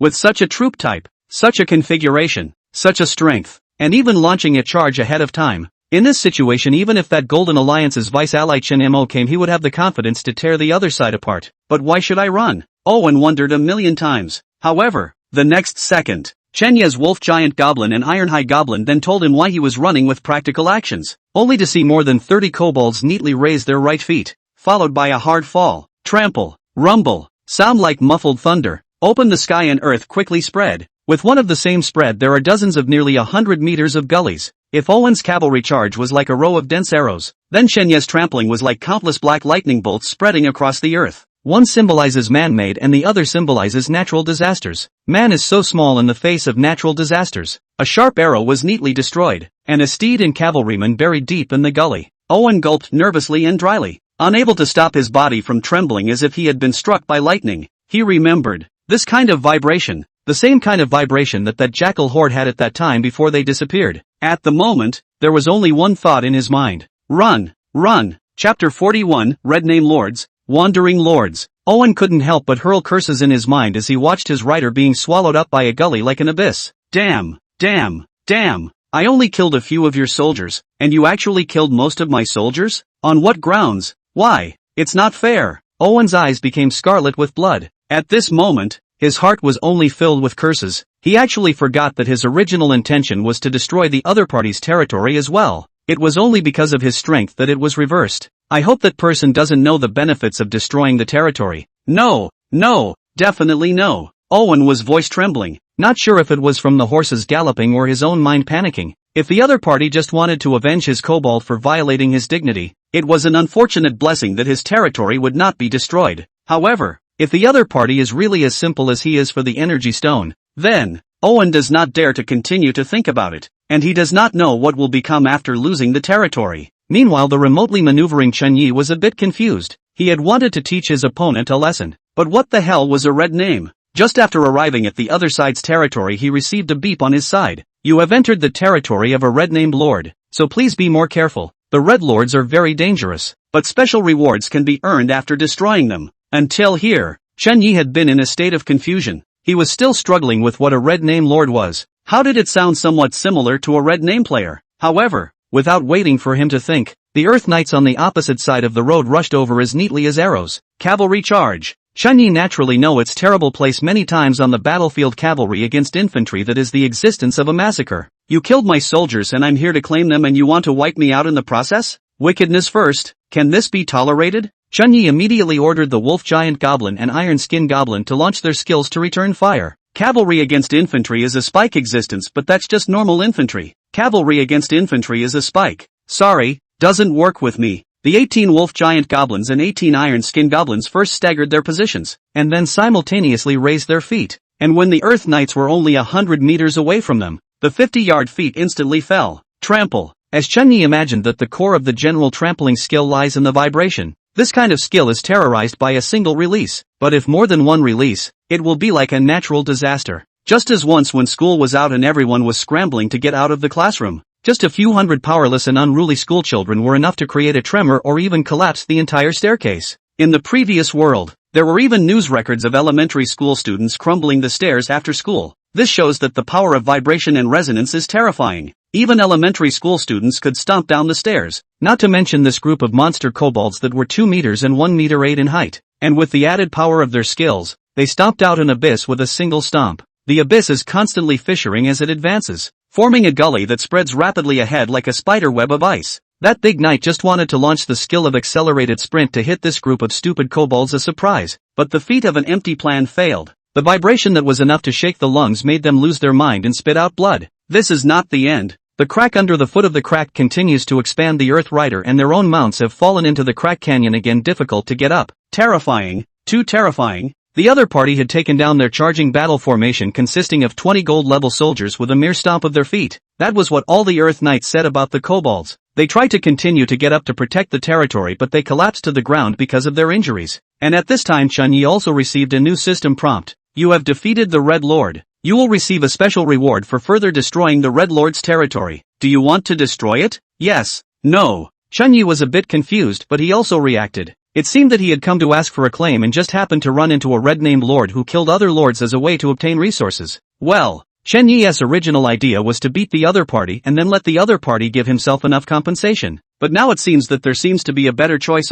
He never considered himself a kind person, not to mention the special reward he would receive after killing a red name. Yes, Chun-Yi pointed one hand on his, and the wolf giant goblins shouted with their hands excitedly as they began the move and destroy operation. No wonder he dared to randomly strike at my soldiers. So he's a red name lord. But why did it choose to kill the rest of the lords? What are the benefits that would allow it to do so? Chun-Yi was a bit curious, but the next second the beep answered his answer. Congratulations on successfully destroying the Earth Knight's territory. You have gained 1,000 energy stones by plundering your opponent's fountain of nurture. Congratulations on destroying the Red Lord's territory. You have earned a special reward, the title of Great Good Samaritan. The Great Good Samaritan, you will be blessed with good fortune for some time to come. This? Chun-Yi froze in place. This? Destroying lords could actually be rewarded with how many energy stones? Although he had long known that the lords would not be able to avoid becoming competitive in the end, he had never thought that the rivalry would actually exist from the beginning. Killing a lord can earn you an energy stone reward? And it's still 1,000 energy stones? Does every lord have such a bonus? Or are the energy stones given differently depending on the type of soldier? Or is the other guy red? So there's more storms? In an instant, a wave of greed arose within Chun-Yi's heart. If he killed more than the surrounding lords? Phew! Chun-Yi took a long breath and quickly suppressed the greed in his heart. Red name players were undesirable. This had already been verified amongst many games. What's more, he already has his own way of making money. On making money, robbery is not necessarily as fast as business. As long as Saraville Shah's move is successfully tested, he will have 5 times the profit in the leather business alone. Of course, if someone's ungrateful lord bumped into him, then Chun-Yi didn't see the point in being a red-named lord or being a great benefactor once more. Fark. On the other side, Owen also received a prompt from the system. Defeated lord. You have lost the integrated chat channel. Defeated lord. You have lost the trading area. You have lost your territory and the loyalty of your existing soldiers is reduced to 60%. You become a wandering lord. And you can become a new lord by pillaging, or you can choose to submit to join the rest of the lords. Fark. Why? He actually did destroy my territory? How dare he? He's just a district kobold. Kobolds? Damn kobolds, why can kobolds be so powerful? Owen was nearly frantic with anger when suddenly, a sharp claw kept zooming in front of him. Boom! The first Earth Knight to react picked the creature off with a spear. Ha! Leopard cat? Owen sweated nervously as he looked at the creature on the ground that had actually bared its teeth at him after failing to sneak up on him. The size of a meter covered with spots. Like a cat, like a leopard looks. Ears narrow. Sharp claws foot. and is constantly planing the ground. What the hell? This bronze-level creature dares to bare its teeth and claws at me? Kill him, Irving ordered to a side of Earth Knights in annoyance. Suddenly, the sound of hissing and roaring rose and fell. A thin and compact figure appeared from the jungle. Ha! More than 20 leopard cats surrounded Earth Knight and Owen. Shit, so what if there's a lot of people? Do you really think I'm made of clay? Owen instantly felt extremely humiliated as he watched a mere 20 or so bronze creatures dare to surround him. In a few moments, the leopard cats died under the spears of the Earth Knights, except for a few that escaped. The corresponding price was that the knights were not injured under the protection of heavy armor, but the horses under them had 3 of them hung up,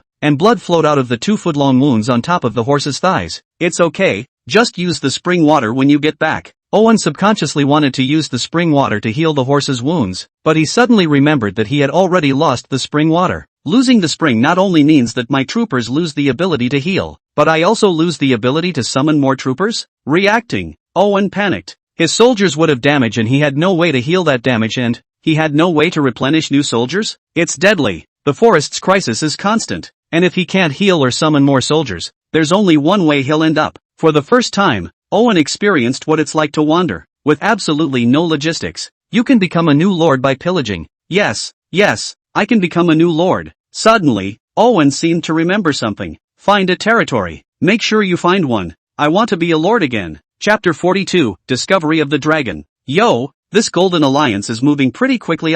It only took half a day to get a bronze weapon. As a qualified lord, Chen Yi developed his own news channel immediately after learning his news. That is, the big injustice. Big good man Manhwa. And through South River he also learned of the behavior of the Golden Alliance. The other side attempted to rely on the many lords besieging the tribal forces to obtain bronze weapons, thus increasing their influence to call more people to join the other side. Chen Yi himself was not optimistic about such things as alliances, and even if the other party was developing as much as it was today, it was still no exception. In his opinion, the alliance already had a lot of problems, and now it had an additional fatal weakness. That would be the Red Lords. Slaying lords can be rewarded. This kind of thing if the rest of the lords knew about it. I'm afraid that the first to panic would be the lords who joined the alliance, right? Especially the Golden Alliance. A few days ago the other side, in order to help the major lords through the crisis, was running around quite a lot of places, and the coordinates of the territories of the lords that were saved by them were naturally exposed along with it. With the coordinates exposed and a large reward of energy stones for killing the lord,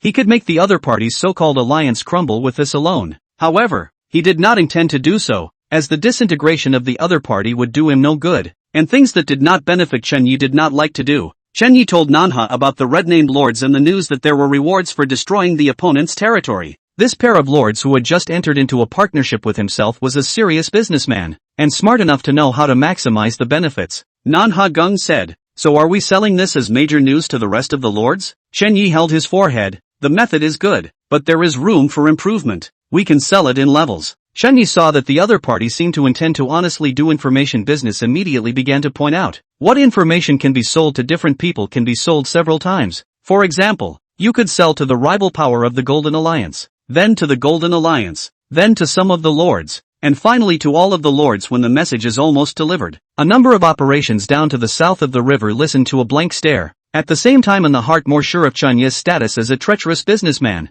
too cheap to sell to opposing hostile forces, then sell to each other, and finally cause a small stir with the real thing while still being able to sell at different prices depending on demand. Adulterer? I feel like I'm about to learn the essence of adultery. Manhwa was a little excited and felt his brain tickling. At the first time he knew that Chen Yi was ill-informed, he provided the other party with information and marketed the information service, seeing as the other party was a sub-god soldier type. He even gave a 30% discount. But somehow under the Chen Yi's some fooling around, he not only gave the other side free information and also became the other side's little brother. Although he was originally prepared to become the other party's little brother. It was strange. It's not without its perks though, and there's always a benefit to being a minion and pendant of a great god. Like right now, Chen Yi had told Nanhe the first time after getting the news and had also instructed Nanhe in the ways of doing business. As for this kind of thing, why didn't Chen Yi operate it himself? For his kobold told him news that lifted his spirits. Although Chen Yi's goblins reproduced very strongly and quickly, their levels were generally low today. Although he hadn't exposed the flaw of having a low level for the time being due to his good attributes, his goblin's level was a bit on the low side when compared to the lords that had been cultivated from the start.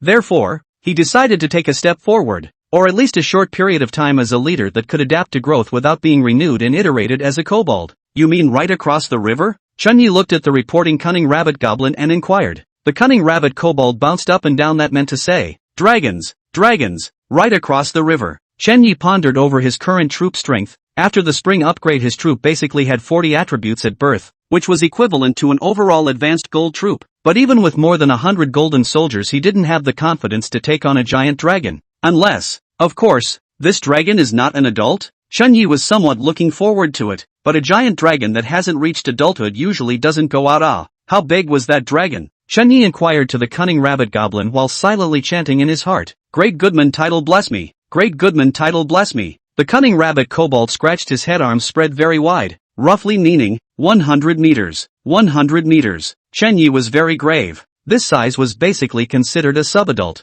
He slightly estimated the strength of both sides and felt that he didn't seem to be a match for the other party. But although he wasn't a match, according to his current growth rate, he didn't think it would take long. Chen Yi's eyes screwed up, determined to upgrade the spring. As long as the spring was upgraded, the overall strength of his soldiers would be able to go to another level, and at that time, it might not be impossible to take down the giant dragon. With a goal in mind, Chen Yi began to work on it. The hardest and most difficult thing to get from the rising spring was the exotic crystals, and exotic crystals were produced from wild beasts. It just so happened that he needed to go to war against wild beasts as well to prepare leather for Saravel. In that case, let's do it to them. Chen Yi tapped a point from amongst the map of the surrounding area explored by the Goblin Gate. Decided to do the Silk Road. Chen Yi naturally began to explore the resources of the entire forest, and as leather was his focus, on which there is a special race, the King Snake Clan, a silver race that inhabited the edge of the swamp. Although the individual strength of the king snakes was not strong, but there were many of them. Chen Yi had been wanting to take a shot at them before, but he was worried about damaging them too much.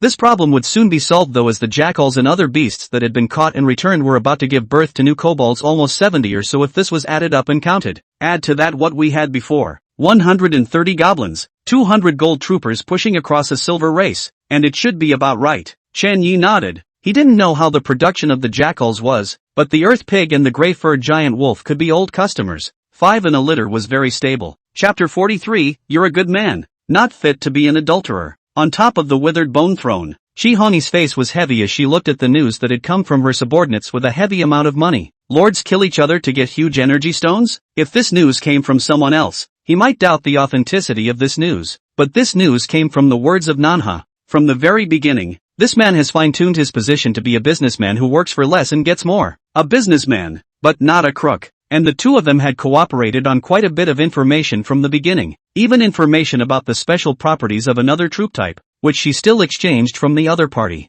Therefore the other party is probable to be trusted, although she subconsciously refuses to believe it. If this news is true, then it's clear that her expansion can't continue. Not only can they not even continue, but they have to stop their own offensive behavior towards the tribes in time. You should know that these days the lords under his command can be almost all out to fulfill the task of destroying the horde to obtain the bronze weapons. If someone attacks their territory at this time, the consequences are unimaginable. However, she had only just defeated Chen Yi from the bronze weapon aspect. Chen Yi had been pressured by herself not to speak for the past 2 days, and she had not even updated her new bronze weapon, which had greatly satisfied her sense of goodwill. But now that my career is just starting out and on the upswing, you're telling me that this behavior is dangerous and needs to stop as soon as possible? Ihoni was struggling a bit internally because if this news was true, not only did she have to stop her behavior, but she also had to protect her internal members. After all, with the lure of the huge amount of energy stones, it was likely that there would be high-ranked lords attacking the low-ranked lords, and the surviving high-ranking lords of their own alliance had basically been involved in the rescue,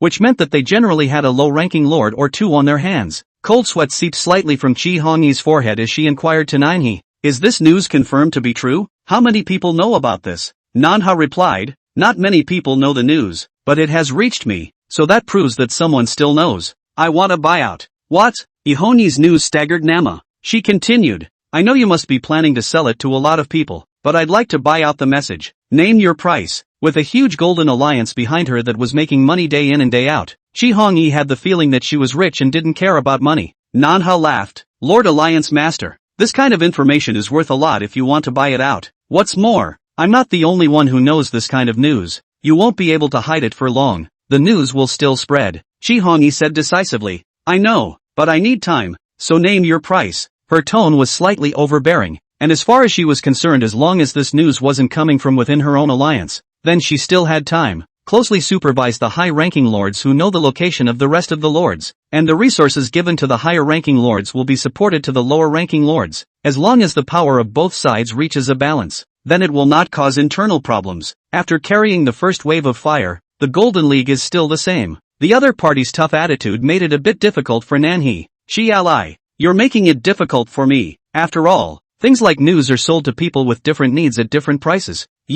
Shi Hongyi frowned as she listened to the other party's exposition. Wasn't this person a proper businessman? Why did he have a bit of a treacherous businessman's feeling? Seeing the situation with my Golden League and ready to fall on my sword? Manhwa nagged half a dozen times about his hard work and the value of the news, and finally brought the ball back up and said, "So, if we really want to buy it out, then it's better for you to make an offer. And it's not impossible if it's suitable." Ihonyi thought for a moment. "Can you guarantee that no fewer than 10 people will know about this?" Manhwa spread his hands and replied, "I can't. I'm not sure how many there are. You'd better buy fast, maybe one is spreading next. Then the price won't be too high." "Ha? Is that how you're supposed to answer?" It's not right, is it? Why do I feel like I'm at a disadvantage? Shouldn't I hold each other?" But what the other person said also made sense. Ihonyi added, "But as long as you can guarantee that this information will not be sold to the rest of the people price-wise, I will make you happy." Manhwa nodded oddly. Erika opened the price. 2,000 energy stones. I just upgraded my territory. This is the limit I can come up with.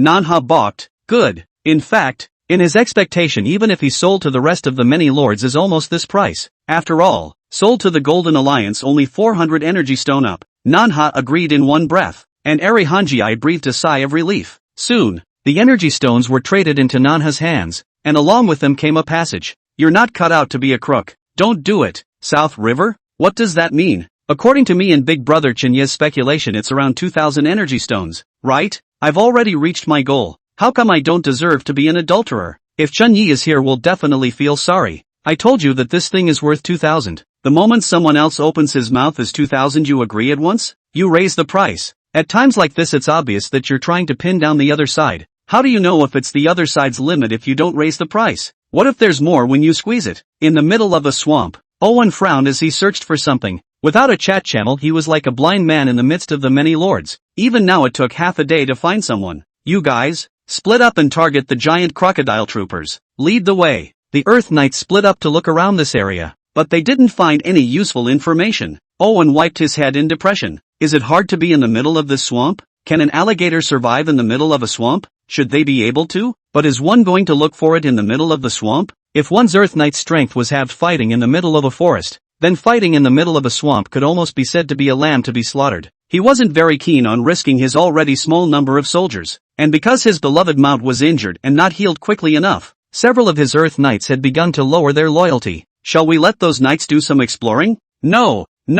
I'm afraid that would make the rest of the knights uncomfortable in their minds. Damn, what a pain in the ass. Humanoid soldiers have to consider each other's loyalty. Owen immediately began to envy the lower-ranked soldiers, and he heard that the lower the intelligence, the higher the loyalty of the soldiers to their lords. Why aren't your own soldiers the kind of creatures that are extremely powerful in combat but not very intelligent? Owen was very chagrined. Watch out, lords! A spear passed in front of him, and on top of the spear was a struggling water snake. Chapter 44, Crisis Everywhere. Fark, why is there danger everywhere? Owen slapped his chest in shock. Just now, if it wasn't for the Earth Knight striking in time, he might have been bitten by this snake in front of him. Damn it, I should have known that I would have put the attribute point in spirit power so that I could have realized it earlier. Owen time somewhat regretted that he had ordered his free attributes over strength and speed when he upgraded his personal panel. In the midst of this crisis-ridden forest, empty strength and no perception could lead to a sneak attack and death by creatures several times weaker than oneself. While it was still a powerful lord out there, it had never encountered such a situation.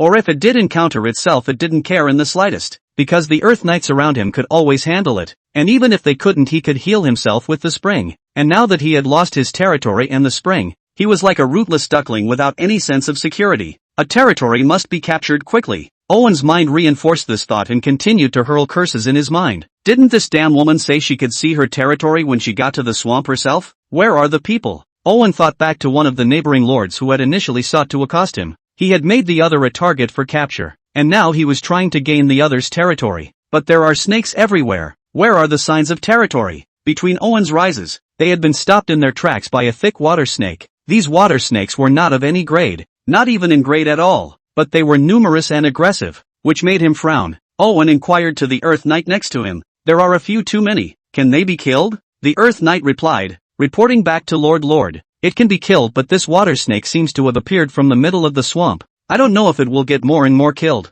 The Earth Knight looked worriedly at the swamp not far away, and in that swamp, a water snake shot out like a spring and landed on the ground and then swam towards the direction of several people. What a tiger! Reduced to cowering to such lowly creatures. Owen gritted his teeth. His dark complexion didn't show anger, but his forehead was bruised. You can't purge the entire opposition because there are a lot of Earth Knights on the other side who might die. And you can't be brave enough to kill a few hundred out of breath because they don't have the resources to heal when they're wounded. Break out. Owen cursed angrily and very reluctantly chose to avoid it. 10 heavily armored knights protected the horses and the lord in the middle. Any water snake that dared to fly forward would always end up in 2 sections, but it was just an ordinary snake swimming in the water, and an Earth Knight of the golden attribute would be able to split it in 2 with pure physical strength. The 10 people fought and retreated, and soon broke away from the snake's encirclement, and the snakes only hissed when they saw the other party moving away and did not pursue. At the same time, Chan Mo, who had 20 human males with him, was looking at a group of swimming snakes with a headache. Forget it, just lose a little. After all, there's a king rank lord ready to join inside.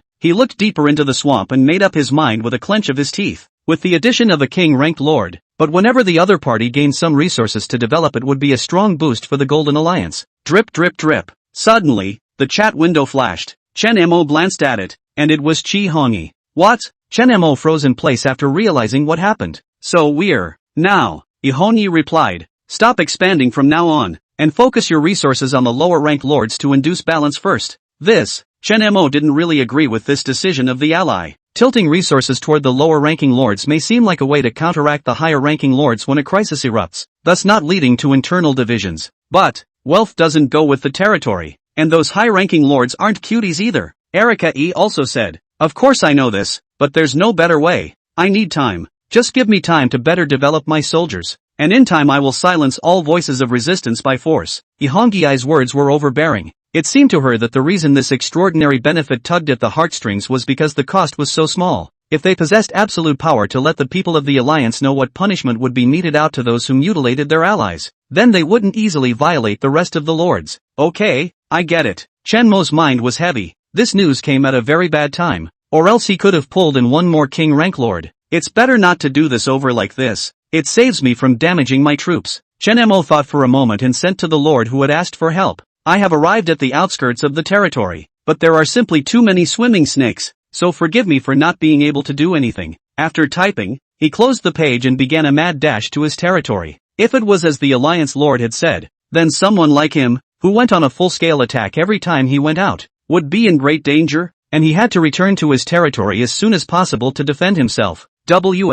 What? Why? That's impossible. Didn't the Golden Alliance claim to have taken down multiple tribes and were selling bronze-level weapons? Why can't even a wandering snake on the outskirts of a district tribe be dealt with? Li Ron looked at his chat panel incredulously. He frantically sent messages to Chun Mo, but there was no answer. Damn it, if my soldier's aura wasn't too strong it would have attracted the attention of the King Snake Clan. Why would I ask you? The Golden Alliance? For help? Li Ron had thought that he would be rescued by joining this as his Golden Alliance himself and the goddess, but the Golden Alliance actually said that there was nothing he could do about it? These swimming snakes came from a nearby affiliate of the King Snake Group clan, and although they weren't strong themselves, they stood behind the King Snake Clan. If the King Snake Clan could not be eradicated in one go, eliminating the swimming snakes alone would only increase the anger of the King Snake Clan in vain. Therefore he dared not act rashly, but if he were to annihilate the King Snake Clan, he wouldn't have the ability to do so. Even though he was a king rank lord, the number of soldiers was only one, making it difficult for him to utilize the power of his soldiers. What's going on?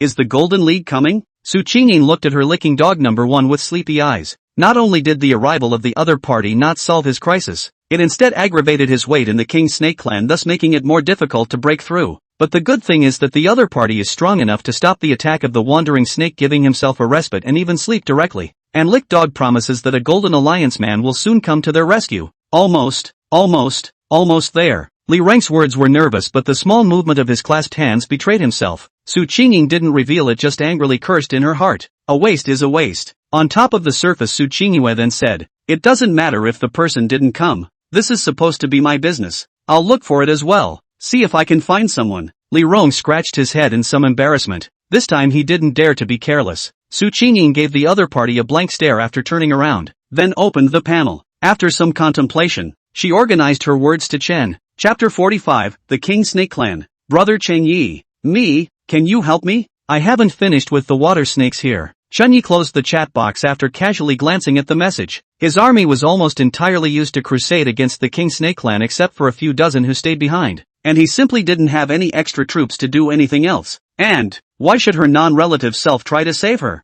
It's not like he's the kind of guy who can't walk away from the sight of a woman. What's more, the one who sends him photos every day to ask for contact information is not the only one. Su Qingyue. Recently a small day country's cherry blossom sister's body is quite good, but when it comes to size, it's Saraville? Sha is better, and not one to be held. Not to mention the fact that this is still something you can touch, which is much better than those what are only photos. Calculating the time, Sa should be back soon. 20 gold coins, 200 energy stones. Although it wasn't much for the current self, it was indeed a successful experiment. As long as it could open up the Empire's business channels, then the King Snake Clan was the best material. The King Snake Clan is huge, with soft and tough scales, very suitable for armor, so I guess the price will be a bit higher. Moreover, the King Snake Clan's numbers were very large and concentrated, not scattered like the gray-haired giant wolves. Chen Yi opened the vision link to shift the camera to a low-lying valley. This was precisely the territory of the King Snake Clan. In the center of the low-lying valley, a huge snake with a 3-foot body and a unicorn horn on its head coiled alone, its purple scales gleaming in the sunlight. That was the King Snake leader, and its leader was surrounded by hundreds of 1 meter to 3 meter purple king snakes. What a big snake! Chen Yi still marveled even though he had learned about the King Snake Clan in advance.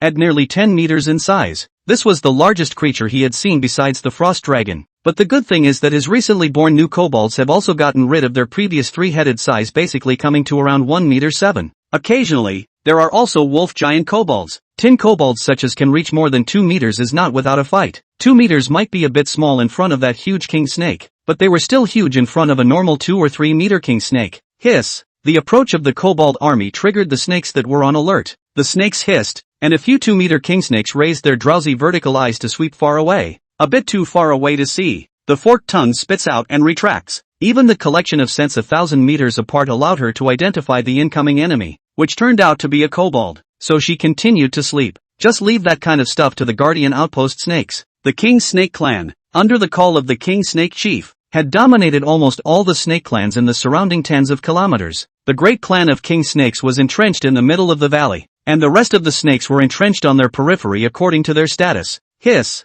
Growling at the kobold was a patterned python coiled on the periphery, and the patterned python clan was quick to gather their snakes to try to hunt the stupid kobolds. The wolf kobold that hit the head didn't even think to take a bite at the python the moment it flew out and shook his head violently at its 7 inches. The powerful biting force and amazing swaying from side to side caused the patterned python to instantly lose its resistance. Put! Under the wolf kobold's tearing bite, the piece of snake meat was swallowed into the stomach along with the heart at the 7-inch mark. Gah! The werewolf kobold raised his hand again, and his scarlet wolf eyes turned into the vertical shape of a diamond representing an attack. A mere python dared to bare its teeth in front of them, so it would tear them apart. Werewolf kobolds played the lead. The rest of the kobolds also did not have nothing to do have gone forward, as the ghosts into the village in general broke into the python pile to grab and bite. This group of usually arrogant and domineering patterned pythons had sort of met their match. These kobolds in front of him basically possessed gold-level combat power, and the lowest attribute point of each kobold had reached 40. Some gifted kobolds even reached 45. Facing these patterned pythons that generally only had 15 to 20 attributes was simply a small chili bar,